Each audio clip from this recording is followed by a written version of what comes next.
Welcome. Thank you for being here. My name is Clem, and I'm here to share with you a practice that's been helping in every aspect of my life, but mainly to give you the backstory. I live in Costa Rica.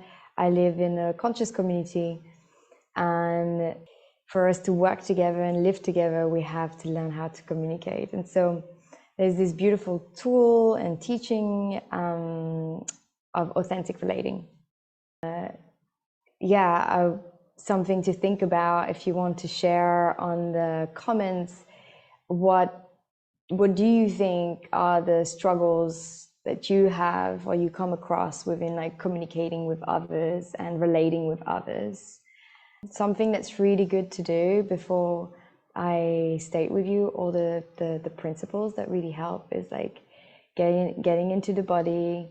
So I notice some of your work, so you might not be able to do this, but if you can, just give yourself the space to move a little bit your body and just connect to your breath. I bring the breath at every single of my practices. So when it comes to dancing or even something a little bit more brainy like this. So let's just take a deep inhale together and letting go. And another deep breath. And let it go. On your exhale, feel free to shake your arms, shake your body a little bit. Just get off the tension that you may have from the day. Okay, beautiful. So the common struggles that people face within communication is not feeling heard, not feeling seen, not feeling understood. And so I've had the chance to do authentic relating trainings and workshops, and it has completely changed my life for the better, not only in my romantic relationship, but also with my parents, yes, with my family, my friends, because I didn't realize how much I wasn't communicating, or I thought I was communicating, but so let me go through with you the five principles that we use in authentic relating. So the first one is to welcome everything. So we welcome everything that arises in our field of awareness and in ourselves, in others, and in the world. Okay, so this really means that when something comes up, it's important to not suppress it. It's important to not have to like face it and deal with it straight away, but just be like, okay, this is here. I acknowledge that this is happening. We can even write it down. And so allowing the feelings and the emotions and the reactions to just be in that moment. So welcoming all aspects of yourself. Okay, even if you're like, oh, I shouldn't feel this, and it's like, can we welcome this? So this is the very first step. And then the second thing that we have to do, which was the big thing for me, is assume nothing. So many of us make so many assumptions about people, about situation, and I think it's important to check them out, with others, and that means noticing what stories you might have made up around that person.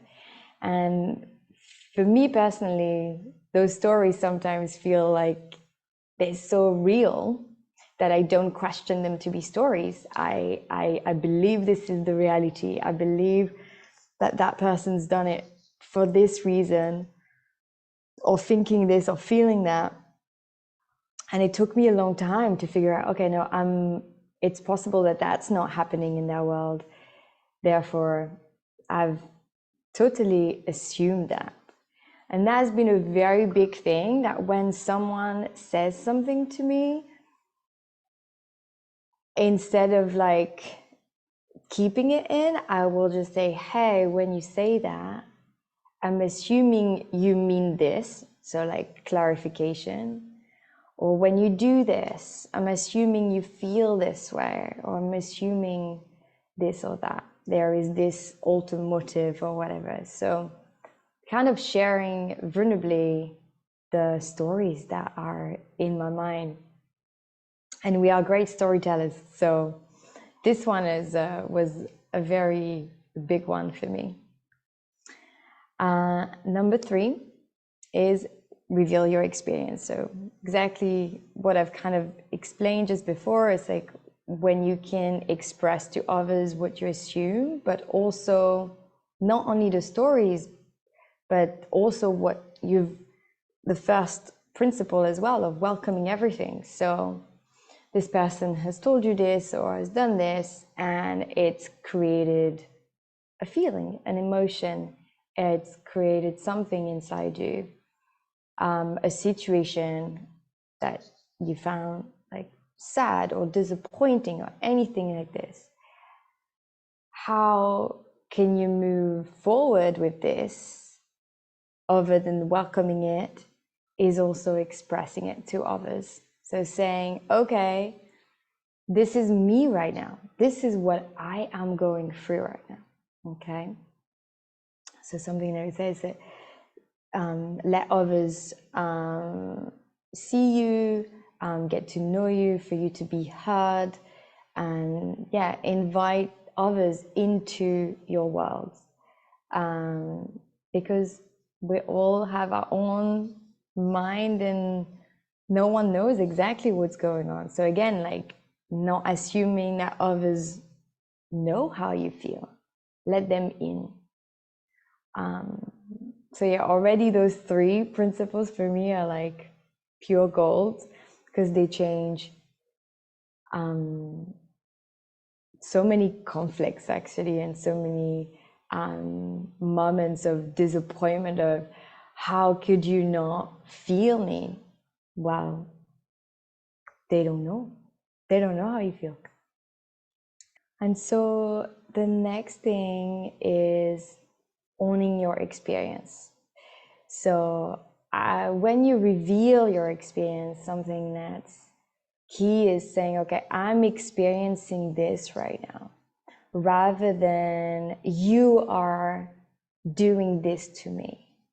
Okay, because this will automatically create a blame, and you being in a position of the victim, and the other is being in this like power dynamic, right? So you're giving the other the power and the responsibility for how you're feeling, but actually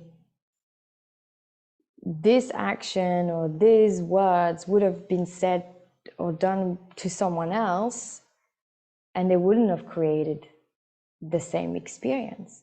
So it's very important to take full responsibility of whatever you experience. So that's number 4, own your experience. It's a tough one. It's a tough one because we go into autopilot of not wanting to just say, okay, this could not be automatically your fault that I'm experiencing this. This could be because I've had previous stories or traumas that are triggering this in me right now. That's harder to do. That's harder to look at. But that's really where the growth is, and also for the other person to know where you're at. Because when you come at someone and saying, you are doing this to me, they're just like, I don't understand. How am I doing this to you? Because they have a completely different reality and set of traumas and experiences. So it's something to really bear in mind, and all of this is practice.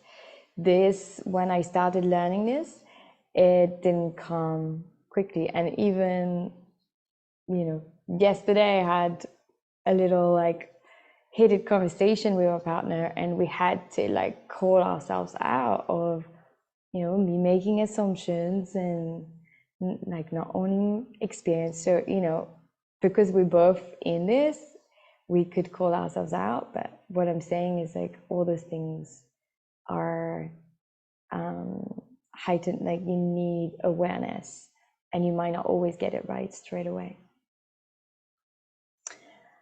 And the last one, and so important, honor yourself and honor others. So for this, don't start to do things because of others, because it's not going to come from an authentic place.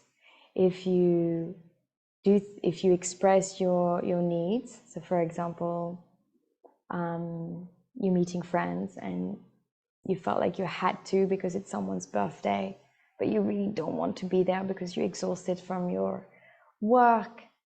Like, do you think you showing up that day is gonna really show your love and your care for that person? And then how you're gonna feel even more exhausted and depleted.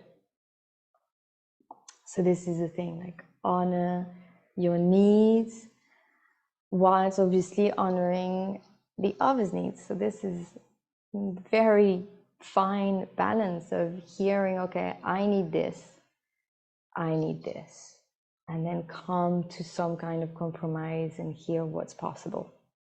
That's not always possible, you know. Your needs and their needs might totally clash, and that's something to look into. But yeah, honor yourself and honor others.